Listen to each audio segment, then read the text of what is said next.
and in fact our last for now Imagine event. I'm Alistair. I'm with this group, the Cambridge Commons, and we exist to fight inequality in Cambridge. Cambridge is brim full of money, ideas, enthusiasm, people with plenty of time, and yet it's one of the most unequal cities in the country. This is an embarrassment to all of us. And we also work to highlight this, which is why we're bringing this series to you in collaboration with Angela Ruskin's History Group. So thanks to everyone who's been involved. And we've got another great speaker for you, struggling with trains, but she's here, and another vital topic, which is media. All these issues are knotted together in this great ball of interconnected issues that have driven social inequality to unacceptable levels. As you probably know, each Imagine talk is themed, and we've covered education, racism, tax, sustainability, and a lot of other things. And they're all recorded. You can catch them on our website if you haven't seen them. So tonight it's media, but the series as a whole is really about two things: seeing how pervasive and multifaceted inequality is, and new ideas to do something about this. We clearly need holistic solutions that tackle inequality everywhere at once, in housing, justice, health, and so on.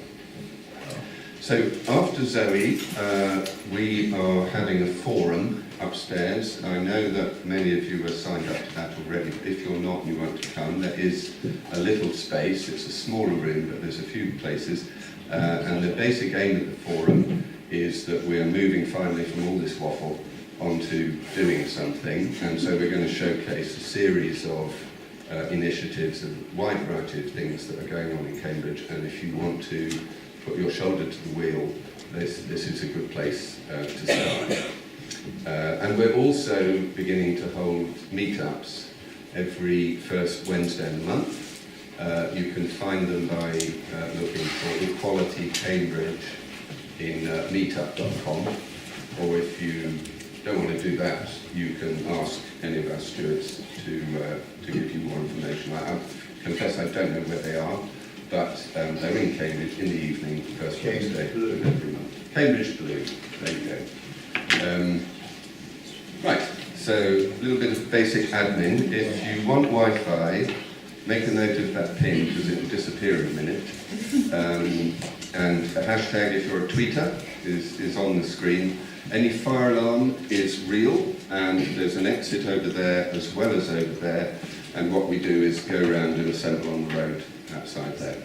And a final reminder that we are recording events, so when it comes to questions, please use a mic.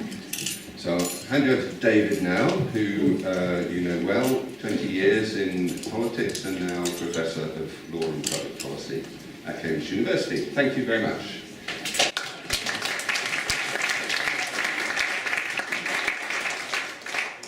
What I've done to the screen. So my job is simply to introduce Zoe, but I think everyone will know Zoe. She's a Guardian journalist, writes for a variety of other publications, for the New Statesman, appears on the telly a lot. Writing a lot about politics these days, but in the past she's written about virtually everything. Yeah. And she starts, she was a motoring critic, whatever that is. I know, but I've still got a fitness column. That's good. Didn't you write motoring columns for a cycling magazine? No, That's better. That's much better in Cambridge. But also she was a restaurant critic, and she's written books about parenting and other useful things. But she's best known, I suppose, now for writing about politics, including her book, 2015, Get It Together, We Deserve Better Politics, which I think you'll agree with that. But tonight she's going to be talking about something else, part of that, but a vastly important part. And something else that I think we deserve better, that is a better media. So it's always good to have people talking about what they know best. And so we have a journalist talking about journalism. So it can't get better than that. Zoe. Thank you.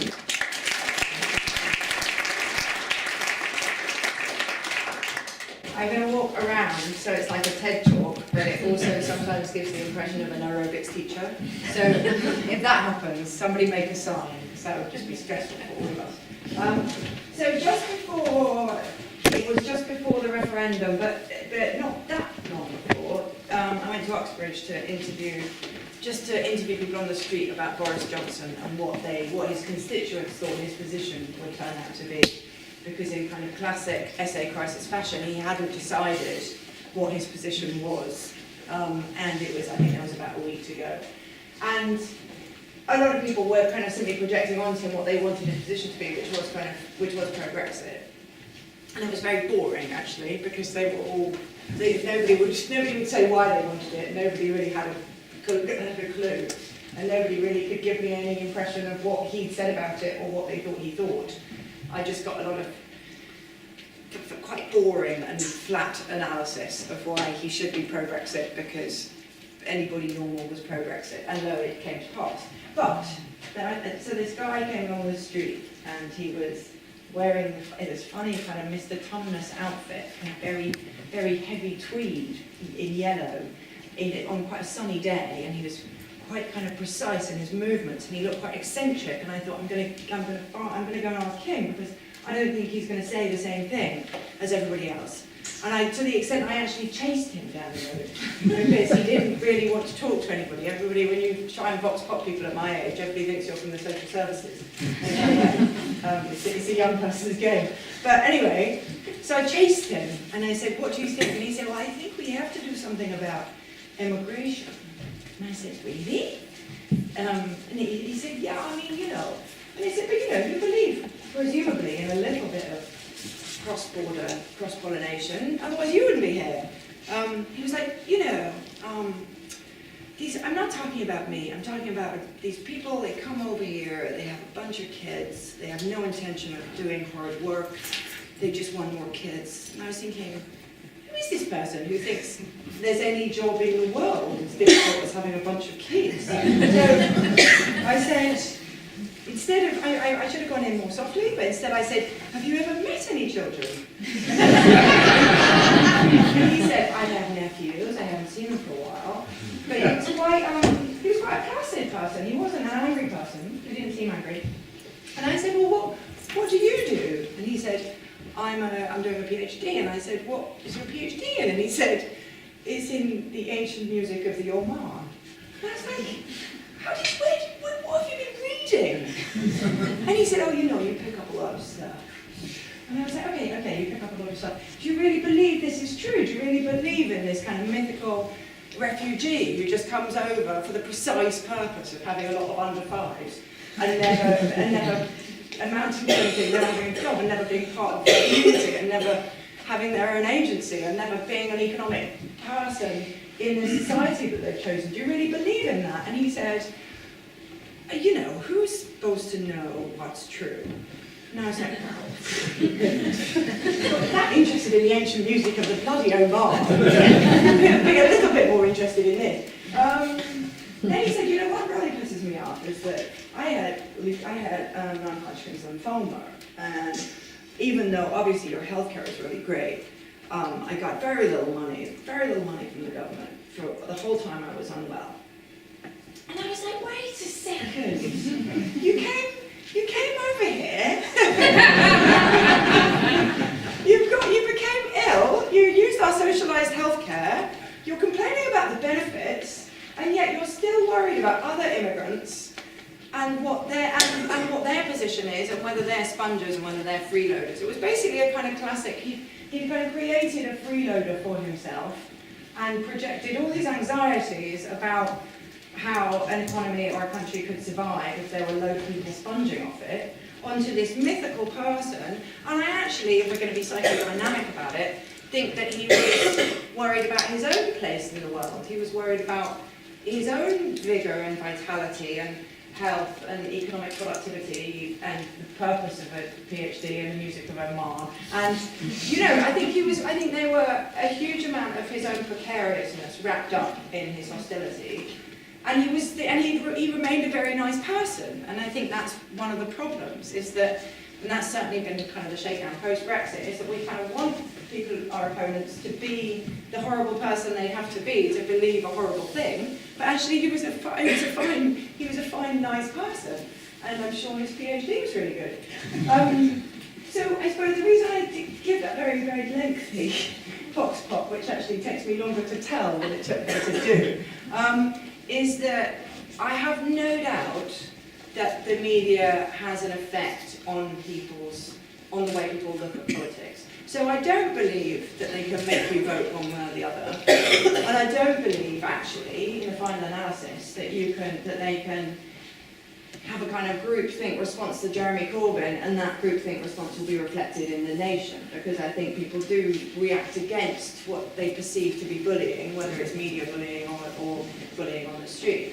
So there's power that the media accrues to itself in its self-analysis, which I don't think is true, but I think it's completely unarguable that a huge amount of these kind of stories, the single parent with 9 children claiming £67,000 a year of benefits, the asylum seeker who was really just an economic migrant, all the kind of liars and spongers conjured up by the kind of tabloid media in particular, but increasingly by the broadsheet media,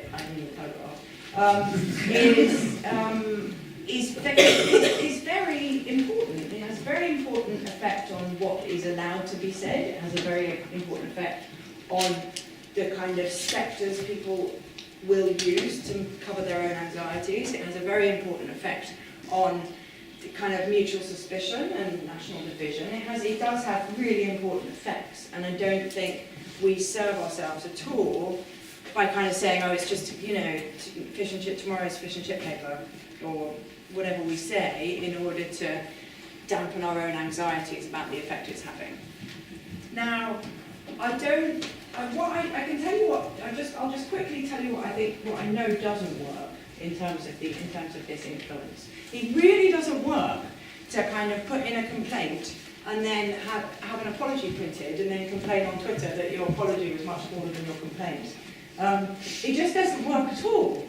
And we've been doing it for ages, this kind of slightly pedantic, actually, I think you'll find that the number of migrants was 102,000, not 105,000. It just doesn't work. However wrong the story is, the correction never lands. And I did hear somebody at a conference once say that the only way to kind of correct this, to correct kind of deliberate wrong reporting and fake news, was to force them to print the correction at the same size as the original mistake was printed. And I can see some merit in that. And I think that would be a really, really easy win for a Leveson-style inquiry, just to make that simple rule, and then see what the Sun looked like. It would be like a splash every other day. We apologise for the fact that Rod Little said something completely wrong again. But at the moment, the situation as it stands, I think it comes off as quite whiny to be constantly poring over these kind of misinforming news vehicles and pointing out that they're misinforming people. It doesn't land. It doesn't change anything. It doesn't chasten them. And it's been quite shocking for me just over the past 20 years to see how much pride and honour has been lost by the profession. I mean, it's really extraordinary. When I started at the Standard, and Max Hastings was the editor, and you don't get much more kind of conservative right than Max Hastings. And they did their fair share of kind of demonisation of immigrants, actually. I remember one of the first headlines that they had when I arrived was a guy who was HIV positive, who'd come over from sub-Saharan Africa. And the implication of the story was that because he was HIV positive, he couldn't be a legitimate asylum seeker. But of course that's why he was an asylum seeker, because he was in danger of his life in his own country, where everybody thought that, he contracted, that it was early days of the disease and everybody blamed the person who got it. And you know, there was a fair amount of kind of very divisive reporting and kind of racist reporting and inhumane spins on reporting, but there wasn't. We never would have printed something that we knew wasn't true. It just simply wouldn't have happened. It wouldn't have happened. People always look at me like, yes, it would. It wouldn't. Then you know, you could have met the most red and tooth and claw Tory or the most completely rabid Trotskyist. They wouldn't have printed stuff that wasn't true. And that has changed. You know, it's like you see commentators now, I'm thinking of Rod Little in particular, who personally, again, he's like the little leprechaun man. He's quite a nice guy. But, you know, he will happily print something about Muslim countries doing a particular thing when he knows that it's not a fake issue, and he knows that there were both Muslim and non-Muslim and secular countries doing the thing. He will happily peddle an Islamophobic line deliberately constructed to make people distrust and dislike Muslims when he knows it's not true. And that to me is extraordinary. That is an extraordinary trajectory from a kind of sense of honour among thieves to a complete Wild West of untruthfulness. And that's, you know, that's before you get to kind of Russian troll factory, that's before you get to people whose deliberate work is untrue. You've got people who actually, once upon a time, would have behaved with more honesty and no longer do. And that, I do think is worrying. I don't really know what to do about that without making it very personal. So we'll kind of park that as a problem and just leave it as an observation. So I kind of, and you know, I know we're meant to be very hopeful, so I'm going to describe the hopeful ideas for the media, because at the moment we talk a lot about how do you make a left-wing media which with the same kind of visceral emotional pull as a right-wing media, and people try that, and you know it's quite, so you can see that in online publications like the Canary and Jacobin. You couldn't, I don't think, at this stage. I mean, I guess you could see it in the Morning Star, although the Morning Star has quite a. They won't do clickbait, even though they will often have things that are quite extreme. They won't just put a piece in that they know will get 50,000 clicks. But I think the problem is that actually that visceral emotional pull is quite unsophisticated. So in order to match it, you find yourself getting into you find yourself in the territory of enemies and black and white and conflict that erases all the nuance and, you know, inveterate discord, things that can't be solved. You know, you find yourself in this territory which I don't think really comes very naturally to us, and I think it's quite boring. So even though I can kind of see, I can see it from a kind of right-wing frame, I can see the appeal of it. When I read the kind of left-wing iteration of it, it doesn't do anything for me. It does not, you know, it's like saying, I wish I had a non-sexist version of Terry and June, and then making a non-sexist version and going, well, this isn't funny or interesting. Even if you didn't really laugh at Terry and June, you can at least see why it's funny. Whereas if you try and kind of mimic it, you end up with something which is neither funny nor very reflective of your own politics. So I don't agree particularly, even though there's a huge contingent of people who do agree that we need our own silos and our own kind of tabloids and our own clickbaitiness and our own kind of very, sensationalist narratives. I think it has to pass the would I read it test in order to kind of excite you. And if you wouldn't read it, then that's not the answer to any of the problems you're identifying. Even though if somebody did, you know, take over the New Statesman with crowd-funded money and turn it into a radical propaganda magazine, I would enjoy that. I don't think that's the answer. So the answers, I think, at the moment are there's a kind of at the very broadest level, there's a how do you meet journalism of misinformation and divisiveness and othering and enemy finding with something equally appealing, but not that. So it's kind of this kind of bigger question. There's a kind of structural, but not so structural that it's a Marxist analysis area, which is how do you create a distributed, kind of regionalised, funded answer to these kind of, because most Newton, from the Barclay brothers to the Rothermeres, they are the mouthpieces of kind of big money with particular interests. So how do you meet big money with particular interests without finding your own benefactors and your own philanthropists? Because I don't think I would be interested in a newspaper that kind of Soros started to meet the kind of vitriol peddled by Dacre. I just don't think that it doesn't reflect the kind of social ordering that I'm interested in. And I think probably you're looking at, I'll discuss in a second what the public service broadcasting model could do for newspapers if we use the money differently. And then there are kind of civic tech solutions which do come close to addressing what I think most people are most worried about, which is the fake news phenomenon and the sheer number of stories that really, really aren't true. I mean, never mind Rod Liddell. I mean, absolutely unbelievable stories that weren't believable in the first place, but when you kind of see them as a constructed news story, and they borrow all the language and the tropes and the formulations of journalism that you recognise, it's very hard not to think there's actually, it's very hard when you read a news story that looks like a news story to believe that there's absolutely nothing in it. So there was a really, I did a piece once where I followed exactly the same Twitter accounts that Donald Trump follows, because he only follows 40 people. And it's extraordinary how many of them are tweeting stories from the Express, which is like, you just can't imagine Donald Trump reading the Express, but that is basically what he's reading. So half of his headlines are what the weather's like in Italy.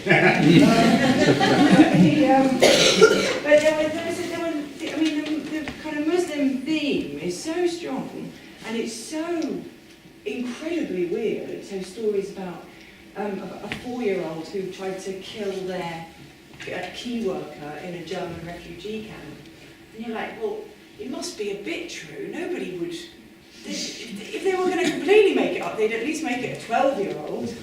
But it wasn't true at all. It wasn't true at all. And so the kind of fake news thing, I think it seems to many people like the kind of juggernaut.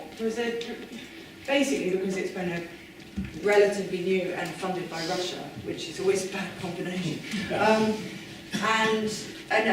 that seems like the kind of major threat. And I think that most of the fake news solutions are in, because it is basically a tech problem. I think tech is going to solve it. I'll describe what I've seen that I think it might solve it, and what I've seen that won't solve it in a second. Sorry, I'm trying not to talk for too long, because I know that I do, given half a chance. So, in the first instance, talking about how do you meet this kind of incredible unpleasantness, whether you meet it with an unpleasantness of your own, or whether you meet it with something else. I actually, when I look back at the 90s, and the noughties to an extent, when things weren't nasty like this, and every other headline wasn't about benefit fraud, and every other headline wasn't about Muslims, and everything wasn't kind of trenchant and sour and completely immovable in the way that it is now. The thing that was different about it was that it was a much more playful time in a kind of media. It was a much more playful media environment. You know, it was full of people dressing up. You know, so you get. I remember they'd get like, you know, a newsreader to swap clothes with a jockey, and then that would be, and it was really silly.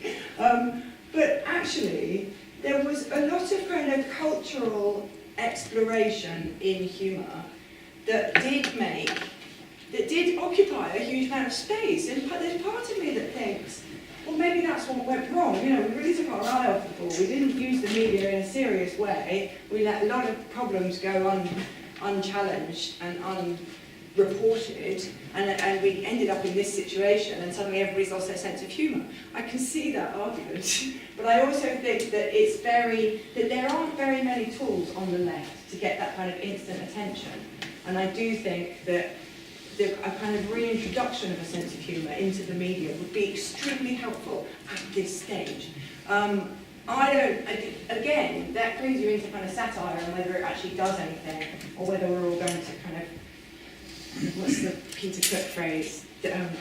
Drown giggling, sink giggling into a boiling sea.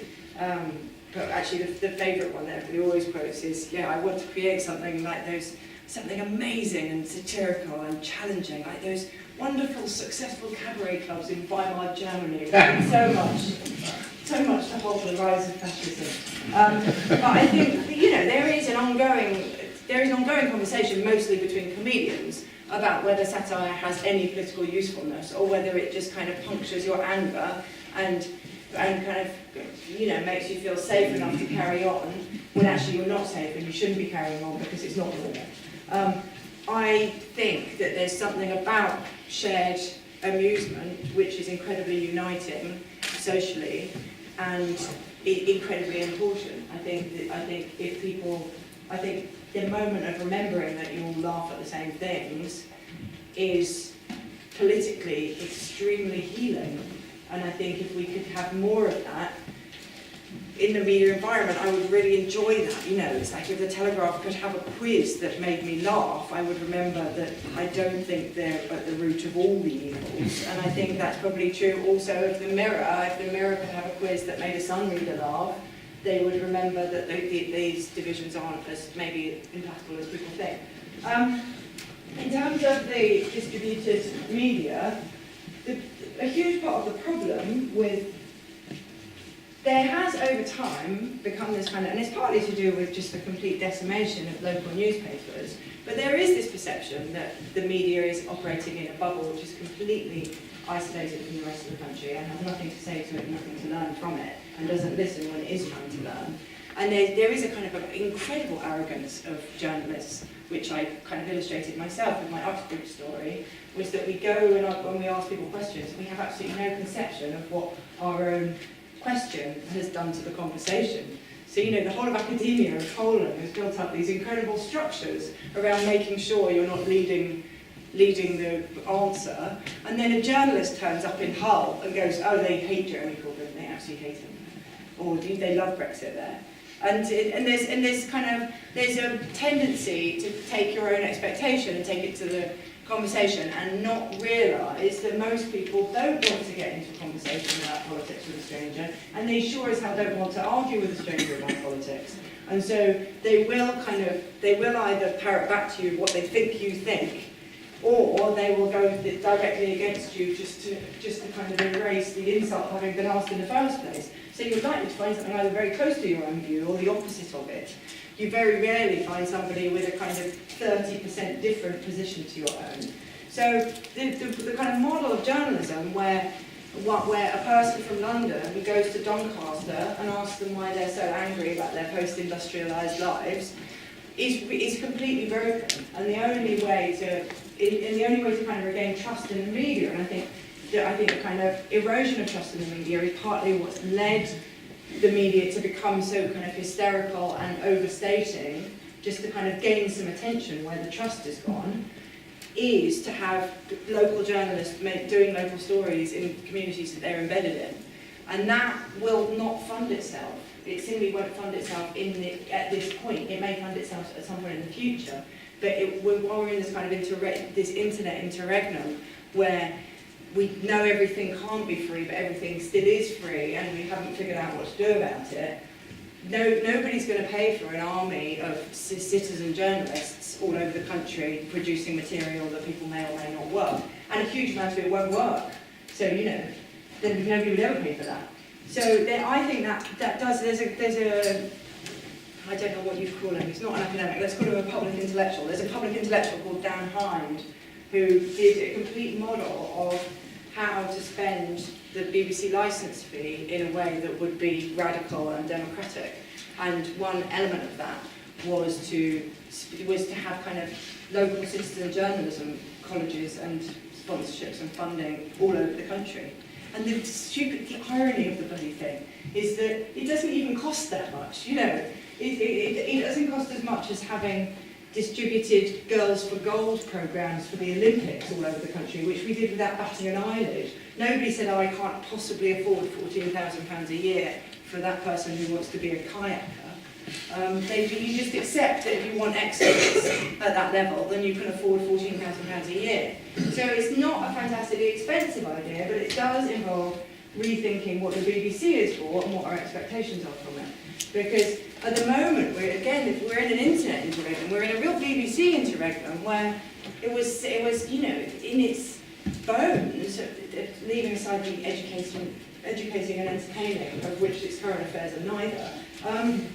Its purpose was to be a sort of neutral and impartial voice of information for the country. But what it's become is, in its bid for neutrality, it takes its agenda directly from the newspapers, which themselves are becoming less and less neutral. So it's really preposterous, because they're like, well, you know, we have to be neutral. We can't just listen to what you're saying. We have to go to the Daily Mail. But actually, what happens is that as papers become more extreme, which they are becoming, the BBC itself has a very extreme agenda, which it then presents in this very, very grey way. And you think, this is really extraordinary. Suddenly you're having people, you're kind of, you know, anchors and interviewers and chair people of 60 years experience are suddenly coming out with ridiculous things about how the country's had enough of immigration.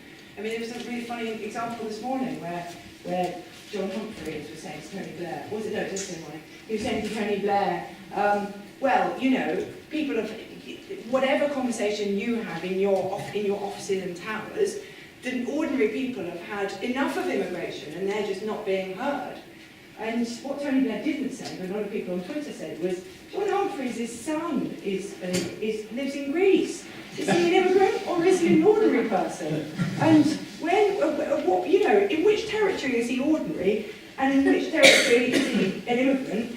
And in which territory is he a member of the metropolitan elite? Because it's totally unclear what these terms are, but they've been, because I think often that if you are taking your entire agenda from news sources which have become denatured, and then you're trying to process them in a kind of adult, mature, neutral way, you end up with some pretty weird results. You end up making some pretty strange decisions and some pretty strange statements. Anyway, so I don't need to just give the BBC a kicking. They do some good stuff. They do some good stuff. But I think if we were to think of it as an element of our civic tapestry and say, we don't need anybody, thank you very much, mediating what these hysterical newspapers, we already know what they think. It would be good to have some people setting an agenda in a different, in a way that was both constructive and reflective what maybe some British people did think rather than what Paul Baker thought. It would necessitate, I think, a bit of that distributed money and a bit of that distributed expertise and a bit of that, and an involvement in print journalism, or at least written journalism, which at the moment I think they see as kind of slightly secondary. And I think as well that the BBC has always had this kind of very clear sense of itself as having a responsibility globally to present things as they were, which it doesn't take seriously in its own nation. So, you would never find them in Kenya saying, well, we have to listen to both sides, I'm going to go and listen to that guy who wants to chop his head off, and then just give them both equal airtime. They make a decision about who's a democratic and worthwhile candidate and who isn't, which they seem to completely abrogate when they're in Britain, because I suppose underneath that there's an assumption that everybody's democratic and nobody wants an authoritarian strongman, which I do not think is borne out. I think not everybody is democratic, and some people do want a strongman. So it can't all be done by the BBC, and it can't all be done in one kind of stroke of a pen. But something has to happen to regionalise the production of content. We don't call it news anymore, we call it content, because it might not be new and it might not be true. Then you regionalise the production of content in some systematic and funded way. I think that would make a huge difference to how the trust in which the whole endeavour was held. There's the generation below, they don't really need, because the BBC's so rarely done anything useful for them, they don't really even see it as a thing that they could expect anything from. And there are people doing this kind of project where they crowdfund their own careers anyway and use it in a kind of, and crowdfund an investigative journalism stream for themselves. And that's really worthwhile, but I do think we're kind of letting go of the reins as a society if we don't make some plan for that. Moving on to the tech solution, I'm going to sit down because I've got bored of walking around. There is, just before the 2017 election, I went to this really interesting place called Newspeak House in East London, where there's a guy called Ed Superior who, I don't know what, I mean, I interviewed him for 2 hours, I still don't really know what his story was, but he basically was funding seed projects to re-democratise online content. And his model was, and I think this is actually the core question of, the core tech question of news and media. What is it that makes Facebook terrible and Wikipedia great? Because they have the same resources, they have the same technical expertise, give or take, they have the same principle in a way, which is what would happen if everybody was in the same place thinking about the same thing. And yet Wikipedia draws on the collected intelligence of everybody who comes in, has kind of systems to get rid of the people who make stuff up, which don't always work, and has created a peerless research resource, which you couldn't, which if you tried to cost that, if somebody said, I want this much expertise on this many people and tried to cost it, you wouldn't be able to afford it. It would be more expensive than Trident. But it happened organically and has created this thing of value, whereas Facebook, using the same materials, has created this kind of toxic space for the spread of misinformation, which nobody knows how to put the tiger back in wherever you put tigers once you've done it. Tiger in the tiger. No, that's not where I want to put the tiger. Nobody knows how to get off the tiger. Nobody knows how to put the genie back in the bottle. We get in there. So there were lots of kind of democratic innovations. My favourite one was this little app. And it was absolutely the worst idea ever. It sounded like the cleverest idea ever. But it was a little app for students just before the election that said where will your vote be most effective, and then you could register either at your home address or your university address. Now, of course, it failed to take into account that if everybody at university voted one way, then that would take the seat. So they were like, well, Canterbury, there's no point you voting in Canterbury. Canterbury's never got a neighbour in your life. And, you know, go back and register in Surrey where your parents live. But actually, luckily, it didn't have very much reach, that app, so no students noticed it, and it didn't do anything to change the results. Leaving that aside, there was a lot of kind of democratic, also proportional kind of, how do you kind of build proportional representationality onto a first past the post system, so, you know, vote swapping sites. But the news sites that were really interesting were, one of them, where two guys were working on a flag where every single time there was a fact in an article, that a little card would come up saying whether it was actually true or not.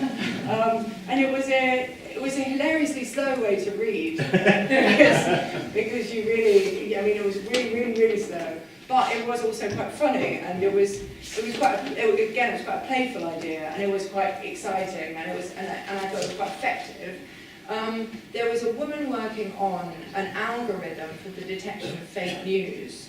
So she was building words that correlated with words that tended to correlate with stories being false, a dictionary of words that tended, when next to each other, to indicate falsity, a dictionary of disparity between the headline and the stanza. So if the headline is incredibly arresting, and then it turns out in the stand first that it's not, that doesn't quite tell the story, the greater that disparity, the more chance there was of the story being false.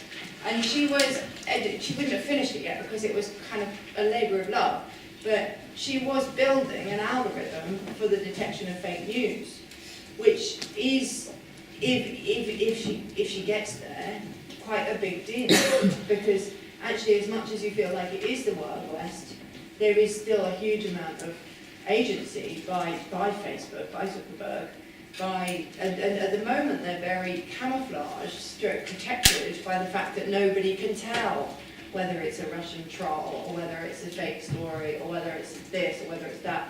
Nobody can tell whether it's an avatar that's, that those egg avatars indicate a fake person or not. So they're kind of very protected by the limits of their own knowledge. But as citizens take those limits and sort of break them, then it will become impossible, and I think become impossible quite soon, to host one of those large to kind of act as one of those platforms without taking responsibility for what's on it. And I think that will be major. One of the kind of first engineers of the internet said, Jaron Lanier, he just wrote a book saying you should delete all your social media accounts because they make you into a bad person. And there's an element of truth in it. But one of his points was they only operate at scale. Facebook only works if everybody's on Facebook. Uber only works if everybody's on Uber. Deliveroo won't work if you've got 10 different Deliveroos, because then it will take everybody an hour and 40 minutes to get a curry. So you've got a kind of necessity of scale built into every enterprise, but as soon as you've got that necessity of scale, then all the, the thousand flowers blooming element of any worthwhile enterprise is completely capsized, because you don't have people to keep each other honest, you don't have people to be better than each other and raise standards, you don't have people to criticise each other. All you have is this kind of big giant. And I could see the truth in this, and I could see the neatness of it and the kind of engineering mindedness of it. But actually, there is something to be said for the kind of these big giants, because they are policeable. And what we have at the moment is no way of policing them, because we don't know what we're trying to police. But that, I think, is what everybody's moving towards addressing. And I don't think it's going to be very long now. I think people are taking this quite seriously. If you were asking me to, I'm just going to finish. I know you're meant to finish on a positive note, aren't you? Yeah. That's not going to work. Well, I guess if you were to ask me what the major threats, as I see them, are, this sounds blasé and really irritating of me to say, because I'm not the person who gets yelled at for wearing a hijab after the 57th Richard Littlejohn column about why you shouldn't wear a hijab. But I think it's blowing itself out. I think that kind of incredibly poisonous, nasty media is sort of, people are getting a bit bored of it. It's like any angry person. They're quite fun for the first 20 minutes. And we've had our 20 minutes now, and I think the resignation of Dacre and the taking over of Geordie Greig is a sign. It's not just a good thing in and of itself. I think it's a sign that everybody's sort of had it with this mad spleen that's completely dominated the past 10 years. I think if you were to ask, my major worry is the intervention of foreign governments and the interest. I mean, just the terrifying. It's just terrifying to me that Russia would be interested enough in Brexit to peddle a load of fake stories and fake Twitter armies and fake information. It's just terrifying to me that anybody would bet on the instability of another country like that. It's terrifying. And I think that's where we need to kind of direct our energies more than the rancid prejudice of our own countrymen. That's, rancid, that's not very upbeat. Okay, look, somebody ask me an upbeat question and then we'll move on to the positive bit. Yeah, I actually have got.